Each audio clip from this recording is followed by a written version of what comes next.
Guys, मैं आपके साथ डेंजरस माफिया लैंगवांगजी का 9th पार्ट स्टार्ट करने वाली हूँ। कहानी वहीं से स्टार्ट होती है जहाँ पर से लैंगवांगजी कहता है इसे ये लड़की मरनी नहीं चाहिए और वो फई को बहुत टॉर्चर करता है। ऐसे ही कुछ दिन बीत जाते हैं। न विंग की भी खोज खबर होती रहती, लेकिन न विंग का पता चलता है, न उसके कुछ डेड बॉडी मिलती है। कुछ समय के मतलब 1-2 महीने बीतने के बाद विंग का कुछ कपड़ा थोड़ा बहुत कपड़े मिलते हैं, जिसे विंग लैंगवांगजी को पुलिस देते हैं। तो वो लैंगवांगजी तुरंत ही पहचान जाता है और वो चिल्लाता है विंग, चिल्लाता है और बहुत रोता है। बहुत रोता है लैंगवांगजी, जिसके कारण वो बाद में उठता है। वो एक पागलों की तरह हरकत करने लगता है। कहता है विंग, तुम कहीं पे भी हो, किसी भी वर्ल्ड में हो, मैं तुम्हें लेके आऊँगा। वो एक पागलों की तरह हरकत करता है। उसे लगता है कि कहीं विंग जिंदा हो, इसलिए वो विंग को हर जगह खोजता है, लेकिन विंग होगा तभी ना मिलेगा। ऐसा ही कुछ समय बीत जाता है। लगभग 2-3 साल बीतने के बाद बीत जाता है और लैंगवांगजी अपना पूरा ध्यान बिजनेस में लगा लेता है।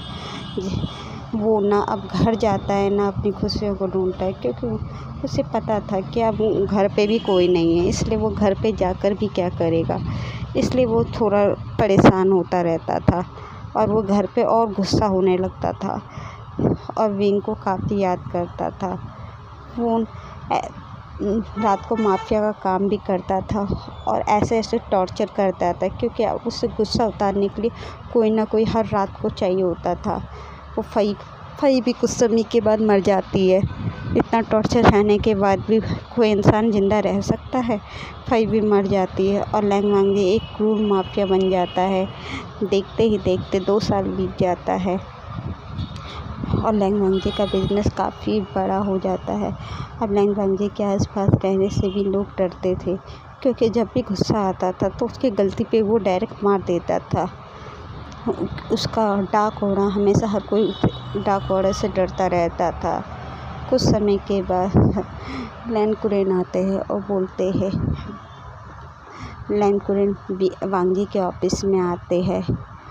वांगजी उन्हें देखता है और अपने ग्रीट करता है। लैंगवांगजी बोलता है, बोलिए अंकल, क्या बात है? तो उनके अंकल कहते हैं, बेटा, विंग को गए हुए काफ़ी 2 साल हो चुके हैं, तो तुम दूसरी शादी। ये बात सुनते ही वांगजी का तो पारा ही गर्म हो जाता है। वो बोलता है, मेरा विंग कहीं नहीं गया है और आपने कैसे बोल दिया दूसरी शादी करने के लिए? मैं उस इंसान को ज़िंदा ही नहीं छोड़ूंगा जो मेरे साथ रहेगा। आप क्या चाहते हैं कि उस इंसान को टॉर्चर करना? और वो कहता है कि जिस दिन की शादी हुई उसी दिन मैं उसे मार डालूँगा, मैं शादी नहीं करूँगा। और वो बहुत डार्क वर्ड में करता है और अपने अंकल के ऊपर बंदूक टांग देता है। इससे उसके अंकल भी थोड़ा बहुत डर जाते हैं। वो चिल्लाते हैं, वांगजी, क्या तुम विंग के प्यार में इतने पागल हो गए हो कि तुम्हें कुछ भी नहीं दिखाई देता अपने आसपास? वो कहता है, विंग कहीं नहीं गया, विंग जिंदा है। मेरा दिल कहता है अभी विंग जिंदा है। वो कहता है, लैंगकुरेन कहते हैं कि ये कभी नहीं सुधरेगा और अब तो और भी भयंकर हो गए हो तुम लैंगवांगजी। अब कम से कम खुश रहना सीखो। विंग को गए हुए 2 साल हो गए। अगर वो ज़िंदा होता तो तुम्हें तो पता होता ना कि क्या, तुम्हें पता चल जाता ना। उसका कोई भी नामो निशान, ना उसकी डेड बॉडी मिली। वो है फिर लैंगवांगजी, सही कहा अंकल, जैसा आपने बोला कि उस विंग की डेड बॉडी नहीं मिली है, तो मैं कैसे मान लूँ कि विंग मरा है? अगर उसकी डेड बॉडी मिल भी जाती तब भी मैं विश्वास नहीं करता कि वो विंग है। ऐसा कहता है लैंगवांगजी और गुस्से में कहता है, get out uncle, get out. और गुस्से में वो लैंगवांगजी अपने अंकल को बाहर निकाल देता है। ऐसे ही कुछ समय बीत जाता है और लैंगवांगजी और गुस्से में होता है। अपने प्रोजेक्ट को हाथ में लेता है वो ऊंचाई छूता है। हो सकता है कि लैंगवांगजी के डर से लोग बिना सोचे समझे साइन कर देते थे, लेकिन हैंग वांगजी का प्रोजेक्ट बहुत अच्छा था।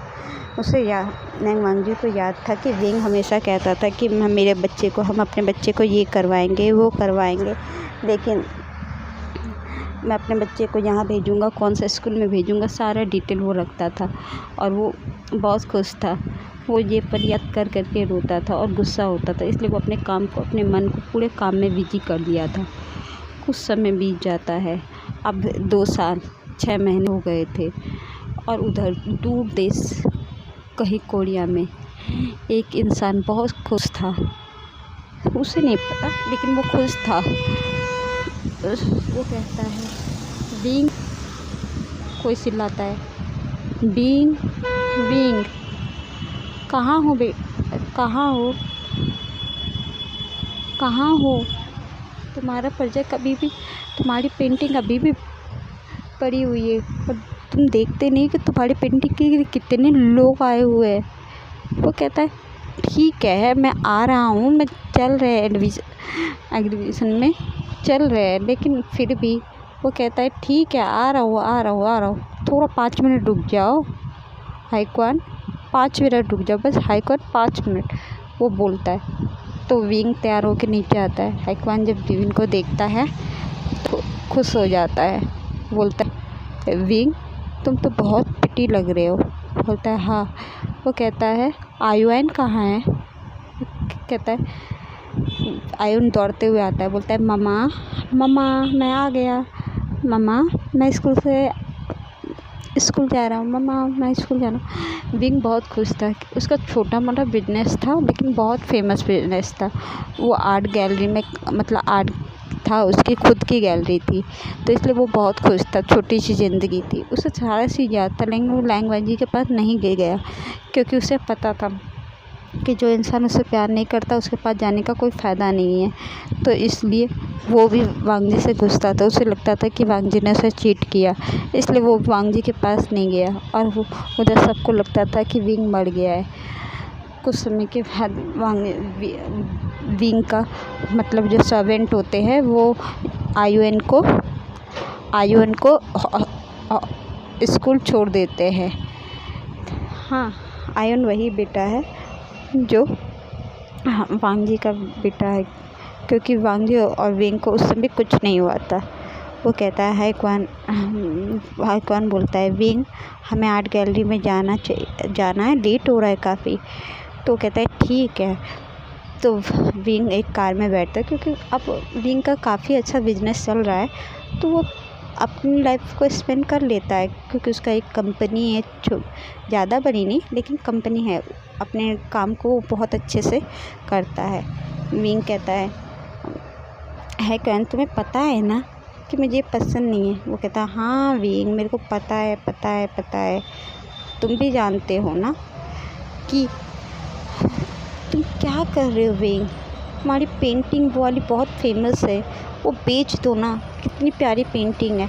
तो नहीं, वो मेरी दर्द की निशानी है, वो पेंटिंग मैं किसी भी हालत में नहीं बेचूँगा।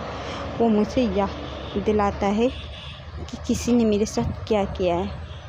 तो कुछ समय होता है ना, अगर उस समय तुम मुझे नहीं बचाते तो तुम्हें पता है कि मेरे साथ क्या होता।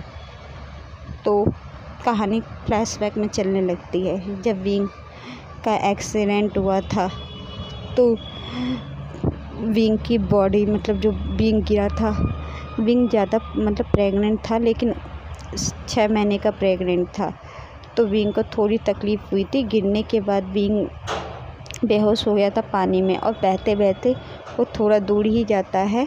वहाँ पे हाईक्वान बैठा हुआ होता है, मतलब अपने किसी प्रोजेक्ट के कारण वो चाइना आया होता है। तो वो देखता है पानी में मतलब एक लाश की तरह कुछ जा रही है, तो वो देखने के लिए जाता है हाईक्वान। तो वो जब पानी में कूदता के बाहर निकलता है तो देखता है कि उसकी सांसें चल रही है। तो वो जल्द से जल्द हॉस्पिटल विंग को लेके जाता है और वो रोता है। वो कहता है विंग, क्योंकि विंग और हाईक्वान बचपन के दोस्त थे। हाईक्वान कोरिया चला गया था हाईकॉन बचपन और विंग बचपन के दोस्त थे, क्योंकि वो बचपन में अपने आसपास ही घर के सामने रहते थे, इसलिए वो बहुत क्लोज थे। वो कहता है विंग के लिए रोता है, और वो जैसे ही मतलब कुछ समय बीत जाता है तो विंग को होश आता है। वो जैसे ही उसे होश आता है वो अपने पेट को हाथ लगाता है। तो हाईकॉन कहता है विंग ये क्या है, कैसे हुआ? तो वो पूरी कहानी बताता है। वो कहता है कि हाईकॉन ने मुझे धोखा दिया। बोले कौन ने? तो वो अपनी कहानी पूरी बताता है। वो कहता है एक बार तो हाईकॉन बोलता है एक बार तो उन्हें बात करनी चाहिए। बोलता है नहीं, मैं उससे बात नहीं करूँगा, उसने मुझे धोखा दिया, मेरे को यहाँ से दूर जाना है, बहुत दूर जाना है। तो हाईकॉन बोलता है ओके ठीक है। तो विंग को 2 महीने तक, क्योंकि उसे काफ़ी चोट लगी थी, शुक्र है कि उसके बेली पे मतलब जो प्रेग्नेंट था विंग, तो उसके कारण उसे थोड़ा बहुत मतलब चोट जब लगी थी तो उसके बेली पे इतना प्रेशर नहीं आया था, जिससे उसके कारण बच्चा बच गया था 2 महीने, क्योंकि 2 महीने डिलीवरी होने के बाद ही विंग कहीं ट्रैवल कर सकता था। लेकिन फिर भी डॉक्टर ने उसका मतलब मेडिकल सर्टिफिकेट बना दिया जिससे वो ट्रैवल कर पाए, और वो कोरिया आ गए हाईकॉन के साथ। जब विंग कोरिया आया तो विंग बहुत डिस्टर्ब रहता था। वो तो कम से कम वो रह के दौरे पड़ते थे, उसे हर चीज़ याद आता था। वो बहुत मुश्किल से संभल पाया था। 2 महीने के बाद जब विंग का बेबी होता है तो विंग अपने बेबी को देख के बहुत रोता है और बोलता है बेबी तुम्हारे पिता बहुत बुरे हैं, इतने बुरे हैं कि मैं उनसे नफ़रत करता हूँ। विंग होता है इतना रोता है, और वो अपने बेबी को हग करता है, बोलता है आज से तुम और मैं है। हाईकॉन भी आता है, बोलता है विंग देखो तुम्हारा एक बेबी बॉय हुआ है, प्यारा सा बेबी बॉय हुआ है। इसलिए वो चुप हो जाता है। हाईकॉन लेके कोरिया चला जाता है। वहीं पर दोनों नई अपने जीवन की नई शुरुआत करते हैं। विंग हाईकॉन की पत्नी के नाम से जाना जाता है, लेकिन किसी को ये बात पता नहीं थी कि हाईकॉन विंग का पति नहीं है, क्योंकि उन्हें दुनिया के सामने, लोगों के सामने बस यही बताया गया था कि हाईकॉन की पत्नी विंग है। लेकिन इससे किसी को पता नहीं था कि विंग उसका बच्चा नहीं है। और युआन भी हाईकॉन को डैड कहता था। हाईकॉन और विंग एक अच्छे फ्रेंड थे, लेकिन हाईकॉन के मन में विंग के लिए फीलिंग थी, लेकिन वो फिर भी अपने दोस्ती के खातिर नहीं बताता, क्योंकि उसे लगता है कि विंग उससे प्यार नहीं करता और इससे उसकी दोस्ती भी ख़राब हो जाएगी, और उसके मन में थोड़ा गिल्ट भी होता है। लेकिन आयुन हमेशा कभी अंकल कर देता है। विंग हमेशा मना करता है बेटा आयुन ये तुम्हारे डैड नहीं है, लेकिन हाईकॉन बोलता है रहने दो विंग, आयुन भी तो मेरा बेटा है।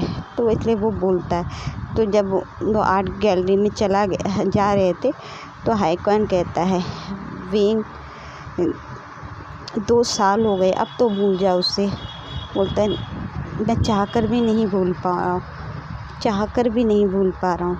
तो हाईकॉन कहता है आज तुम्हारे जीवन का सबसे बड़ा डे है, तुम्हें तो बहुत खुश होना चाहिए कि तुम्हारे जीवन में, तुम्हें पता है ना तुम्हारा ये आर्ट गैलरी तुमने कितनी मेहनत से खड़ा किया है। कहता है हाँ मैं आज बहुत खुश हूँ। आज चाइना के बहुत बड़े एम्बेसडर आने वाले विंग आता है, और उधर लैंग वांगजी भी उसी आर्ट गैलरी में आता है, क्योंकि वो अपने विंग का सपना पूरा करना चाहता था, इसलिए वो आर्ट गैलरी में वहाँ आया था। तो उसे पता चला था कि कोई फेमस पेंटर है, जो फेमस पेंटर है जो आर्ट देखता है और उसे समझता है। तो उसे भी जिज्ञासा हुई, कोई जान नाम का व्यक्ति है जो बहुत खुशी से ये पेंटिंग करता है। इसी जिज्ञासा में वो देखने के लिए आया था, लेकिन उसकी पेंटिंग कुछ विंग से मिलती जुलती थी, इसलिए उसे ये डाउट भी थे कि कहीं ये विंग तो नहीं है, लेकिन उसे अभी भी डाउट था।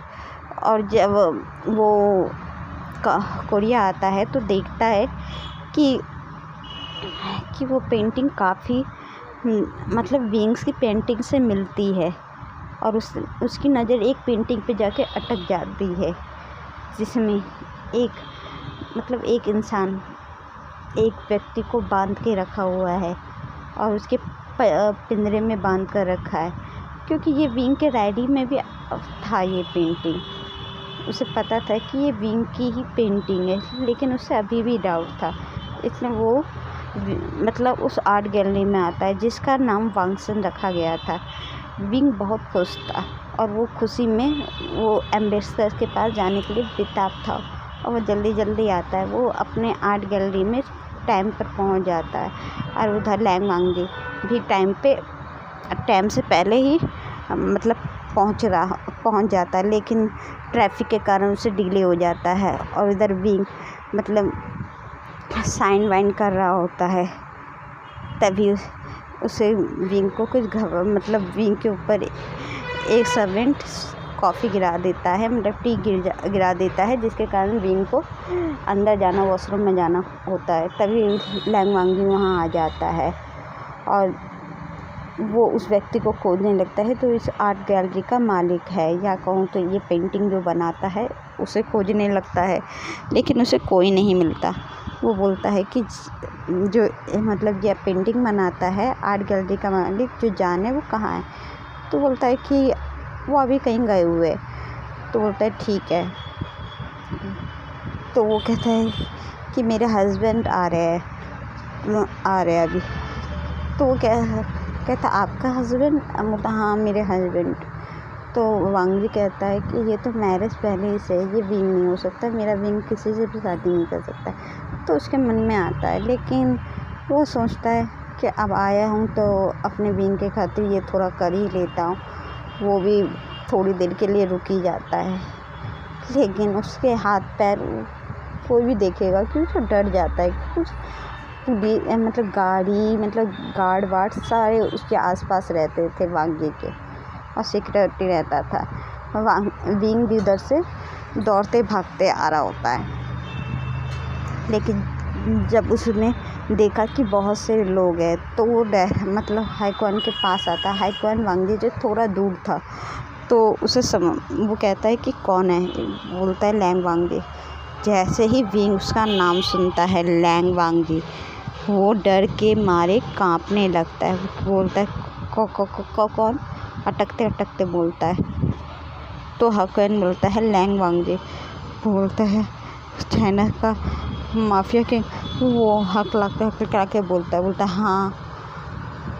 जब विंग उसका फ्लैशबैक बता रहा था तो उसने लैंग वांगी का नाम नहीं लिया था, इसलिए हाईक्वान को पता नहीं था कि वांगी ही वो इंसान है जो विंग को दुख दे रहा है। तो विंग को कहता है मेरे को अभी घर जाना है, तुम उन्हें कह देना कि मैं घर चला गया। विंग थरथराते हुए दौड़कर कंपनी से निकल जाता है, आर्ट गैलरी से निकल जाता है और हाईक्वान को पता नहीं चलता। तो वो और इधर लैंग वांगी के बहुत दिल जोरों से धड़क रहा होता है, उसे लगता है कि जैसे विंग आसपास है। तो वो कहता है कि मास्टर क्या आप वो सर झुका के बोलता है हाईक्वान कि सर मेरा हस्बैंड अभी चला गया है, उन्होंने ये डील फाइनल करने देख लीजिए और उसके बाद बता दीजिएगा। मैं अपने हस्बैंड से बात करूँगी, उसकी तबीयत ठीक नहीं थी। वो भी कहता है ठीक है, क्योंकि उसे लगता नहीं कि ये विंग होगा, बस उसे थोड़ा डाउट था, लेकिन फिर भी कहता है ठीक है, आज मैं चला जाऊँगा शाम के फ़्लाइट से। वो ये बोलता है। तो बोलता है ठीक है, आप मेरे इन्वेस्टर है तो इसलिए आप मेरे घर जाके रहिए। तो लैंग वांगी कहता है नहीं, मेरे को किसी के आसपास रहना पसंद नहीं है, मैंने अपना होटल बुक कर रखा है। तो बोलता है ठीक है, लेकिन शाम को मेरे साथ डिनर करने के लिए आएगा। तो वो कहता है नहीं, मैं नहीं करना चाहता। थोड़ा उसका डाक हो रहा होता है, तो हाईक्वान भी थोड़ा डर जाता है। तो बोलता है ठीक है, जैसे आपकी मर्ज़ी। तो ठीक था और शाम को वो दौड़ के चला जाता है। इधर सा विंग जब घर पहुंचता है तो वो बहुत घबराया होता है, उसके शरीर से पसीना निकल रहा होता है। और इधर लैंग वांगजी भी आर्ट गैलरी से निकल चुका होता है। उसे एहसास तो होता है कि विंग है, लेकिन उसे अभी भी पता नहीं होता कि विंग कैसे हो सकता है। लेकिन फिर भी उसका दिल ज़ोर से धड़कता है। उसका दिल कहता है कि शहर में विंग की एहसास है, लेकिन फिर भी उसे अपने पे भी डाउट रहता है। तो वो कहता है कि विंग कहाँ हो तुम? मेरा दिल अभी भी मानने को तैयार नहीं है कि तुम मर गए हो। तो वो कहता है शाम को वो अपने मतलब से मैनेजर से बोलता है कि आज शाम के फ़्लाइट बुक करो, कॉल करके बोलता है, क्योंकि उसे शाम के 6 बजे फ़्लाइट बुक करके जाने लगता है। और इधर विंग जब घर पहुंचता है तो ढेर सारे पानी पीता है और घबरा कर आँख बंद कर लेता है और बिस्तर पे लेट जाता है। वो कहता है आज मैंने फिर उसे देखा, आज मैंने फिर उस शैतान को देखा, शैतान को देखा, उस डेविल को देखा। रो रो के ये बोलता है वांगजी, मैंने तुमसे प्यार किया था और तुमने मुझे धोखा दिया। क्योंकि उसे अच्छी यादों के साथ बुरी भी यादें थी कि कैसे वो टॉर्चर करता था, कैसे उसे मारने के लिए दौड़ता था, इसलिए वो तकलीफ़ में था, कैसे ज़बरदस्ती उसके साथ फिज़िकल होता था। सब यादें उसके पास अभी भी थी। तो वो थोड़ा घबरा जाता है। तो एक मिनट दरवाज़ा खटखटाती है, बोलती है सर आयुन सर के मतलब आयुन सर अभी तक नहीं आए। बोले हाँ 6 बजे तक आ जाएंगे, 6 बजे मैं चला जाऊँगा लेने के लिए, आप मैम को बता दीजिएगा। बोलता है ठीक है। तो मैडम मतलब नैनी होती है जो आयुन की, वो स्कूल में कॉल करके बता देती है कि आज सर आएंगे लेने के लिए युआन बेबी को। बोलता है ठीक है। तो जब 6 बजे इधर लैंग वांगजी अपने होटल में आराम करने के बाद 6 बजे के फ़्लाइट से वो निकलने लगता है, मतलब अपने होटल से निकल जाता है। और इधर विंग आयुन को लेने के लिए निकल जाता है, क्योंकि हाउकन ने उसे बता दिया था कि लैंग वांगजी आज 6 बजे के फ़्लाइट से चला जाएगा। तो विंग को लगता है कि अभी तक तो अगर 6 बजे जाने का टाइम है तो वो 4 बजे निकल चुका होगा, लेकिन उधर कुछ प्रॉब्लम के कारण लैंग वांगजी को निकलने में थोड़ा टाइम लग जाता है और वो 7 बजे की फ़्लाइट करवा लेता है। लेकिन इसके बारे में विंग को पता नहीं होता।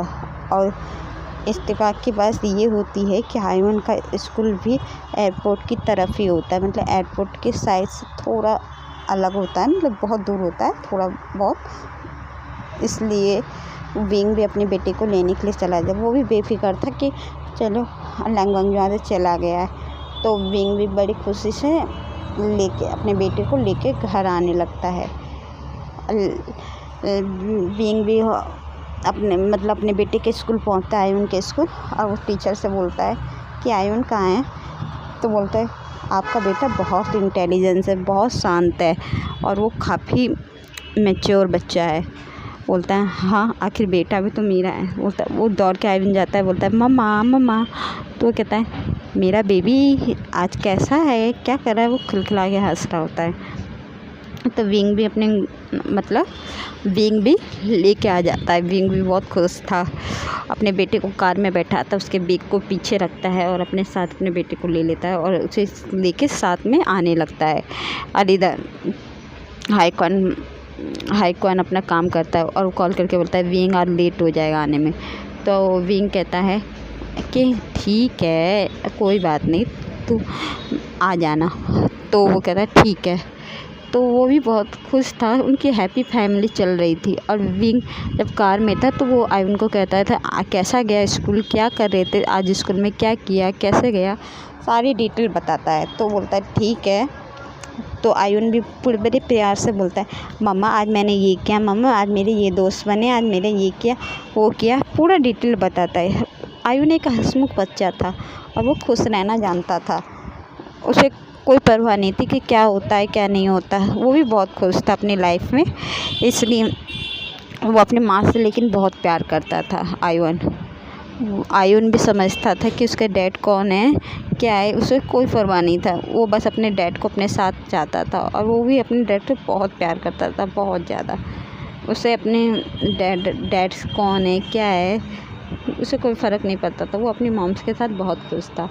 अब वो उसे पता था कि उसकी मॉम रात को रोती है उठ कर, इसलिए वो भी आयुन भी कभी पूछता भी नहीं था।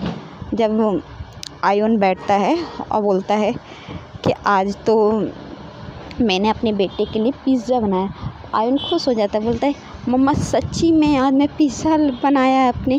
तो बोलता चलिए जल्दी। तो विंग बोलता है ठीक है बेबी, थोड़ा शांत हो जाइए, घर पे जाएंगे आराम से खाएंगे। तो बोलता ठीक है, और विंग को गाड़ी में बैठ जाता है। तो एक पल मतलब इस तरफ लैंग वांगी अपने एयरपोर्ट के लिए जा रहा था और इस तरफ से विंग मतलब दूसरी साइड से विंग मतलब एक ही रोड में विंग और वांगजी की आमने सामने कार रहती है।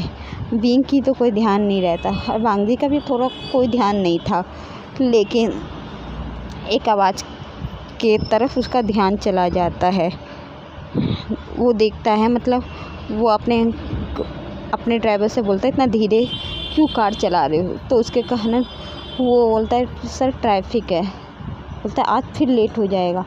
ड्राइवर भी काफ़ी डरता था लैंग वांगजी से, इसलिए वो बोलता है सर लेकिन ट्रैफिक है। बोलता है अच्छा। तो तभी उसकी नज़र विंग पे चली जाती। विंग को देख के तो वो इतना शॉक था कि और उसके वो आसपास कुछ नहीं देखता, वो एक बेबी को देखता है, मतलब उसके हाथ में बेबी को खिला रहा होता है विंग। तो वो देख के वो मतलब शॉक लग जाता है। वो तो 10 मिनट तक कुछ इधर विंग वो कार को स्टार्ट करता है और वो लेके चला जाता है। 2 मिनट के बाद लैंग वांगजी का गाड़ी है ना स्टार्ट होता है। जैसे ही वो कार स्टार्ट होता है तो लैंग वांगजी का जो होश आता है वो बोलता है कि उस कार का पीछा करो। लेकिन ड्राइवर कहता है कौन सा। बोलता है वो ब्लैक कार का पीछा करो। तो कहता है ओके सर। वो कार का पीछा करता है। बोलता है लेकिन सर एयरपोर्ट जाना है। तो बोलता है जैसा मैंने कहा वैसा करो। वो कार चला रहा होता है, लेकिन ड्राइवर की कार की स्पीड देख